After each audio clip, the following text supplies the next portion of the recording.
Hello നമസ്കാരം. Big boss Malayalam season 7 ഇന്നലത്തെ episode കണ്ടതോടുകൂടി നമുക്ക് ഒരു കാര്യം ഉറപ്പിക്കാം കേട്ടോ. ഇതുവരെ കണ്ട ഒരാളല്ല നമ്മുടെ അനുമോള്. നമ്മളൊന്ന് വിചാരിച്ച് വെച്ചിരിക്കുന്നതിനും അപ്പുറത്താണ്. വളരെ സ്ട്രോങ് ആയിട്ടുള്ള ഒരാൾ തന്നെയാണ് നമ്മുടെ അനുമോള്.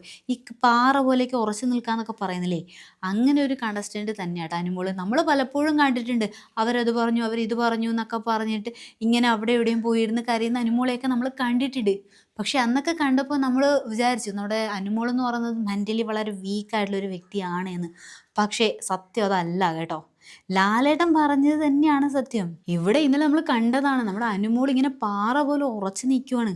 ലാലേട്ടൻ വന്നത് തന്നെ ഒരു പീരങ്കിയുമായിട്ടാണ്. സെക്കൻഡ് പോലും സമയം കൊടുക്കാതെ തുരുതുരാ വെടിവെക്കുന്നുണ്ട്. പക്ഷേ അനുമോൾ അവിടെ തന്നെ പാറ പോലെ ഉറച്ചു നിൽക്കുവാണേ. ശരിക്കും ലാലേട്ടൻ പറഞ്ഞതായിരുന്നു ശരി. ഇവിടെ ആര്യനും ജിസയിലും ഒരു തെറ്റും ചെയ്തിട്ടില്ല. കാരണം ലാലേട്ടനും ബിഗ് ബോസിനും ഒന്നും ഒരിക്കലും ഒരു കണ്ടസ്റ്റൻറ്റിനെയും ഇവിടെ സപ്പോർട്ട് ചെയ്ത് നിൽക്കേണ്ട ആവശ്യമില്ല. കാരണം അവർക്കതിൻ്റെ ആവശ്യം അവിടെ വരുന്നില്ല. ഇതൊരു ഇൻ്റർനാഷണൽ ലെവൽ കമ്പനി നടത്തുന്ന ഒരു ഷോയാണ്. അതുകൊണ്ടാണ് അവരാരെയും സപ്പോർട്ട് ചെയ്യാത്തത്. ഇങ്ങനെയൊക്കെയാണ് കാര്യങ്ങൾ. പക്ഷേ ഇവിടെ അനുമോളിൽ നിന്ന് നിൽപ്പുണ്ടല്ലോ, അവിടെ നിൽക്കുന്ന ഓരോരുത്തരും മനസ്സിലാക്കിക്കൊള്ളണം. കാരണം നിങ്ങളെക്കാളൊക്കെ 10 മടങ്ങ് സ്ട്രോങ് ആണ് നമ്മുടെ ഈ അനുമോൾ തന്നെ. അനുമോൾ സ്ട്രോങ് ആണെന്ന് കരുതുന്നത് അക്ബറിനേക്കാളും 10 മടങ്ങാണ്. ഇനി എന്തു വന്നാലും കുലുങ്ങില്ല എന്നുള്ള ഒരു മട്ട്. പകരം ശക്തമായ മത്സരം കാഴ്ചവെക്കാൻ, അതുകൊണ്ട് തന്നെ ഇനി മുന്നോട്ട് പോവുകയാണെങ്കിൽ ശക്തമായ മത്സരം കാഴ്ചവെക്കാൻ കഴിയുന്ന ഒരു കണ്ടസ്റ്റൻ്റായിട്ട് മാറിയിട്ടുണ്ട് നമ്മുടെ അനുമോള്. മാത്രമല്ല ഇന്നലെ ഇത്രമാത്രം കാര്യങ്ങൾ സംഭവിച്ചിട്ട് പോലും അവിടെ വിജയിക്കുന്നത് നമ്മുടെ അനുമോള് തന്നെയാണ്. ഇവിടെ അനുമോള് കള്ളം പറഞ്ഞിട്ടുണ്ട്, കാണാത്ത കാര്യം കണ്ടു എന്ന് പറഞ്ഞിട്ടുണ്ട്, ജിസയിലും ആര്യനും നിരപരാധിയാണെന്നറിയാം. എന്നിട്ടും ഇവിടെ ജയിക്കുന്നത് അനുമോളാണ് കേട്ടോ. അത് എന്തുകൊണ്ടാണെന്നറിയാവോ?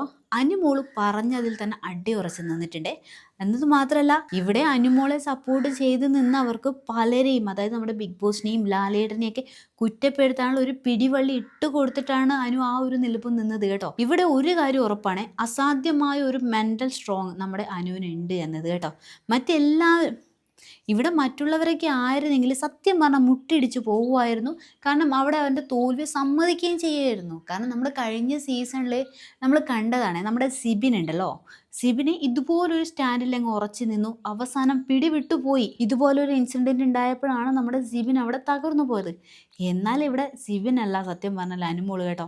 ഇങ്ങനെയൊക്കെ ആയാലും തൻ്റെ തെറ്റുകൾ മനസ്സിലാക്കിയിട്ട് അനുമോള് തിരിച്ചു വരുവാണെങ്കിൽ അനുമോളെ പിടിച്ചു കെട്ടാൻ വേണ്ടിയിട്ട് അവരാരെ കൊണ്ടും പറ്റില്ല എന്ന കാര്യം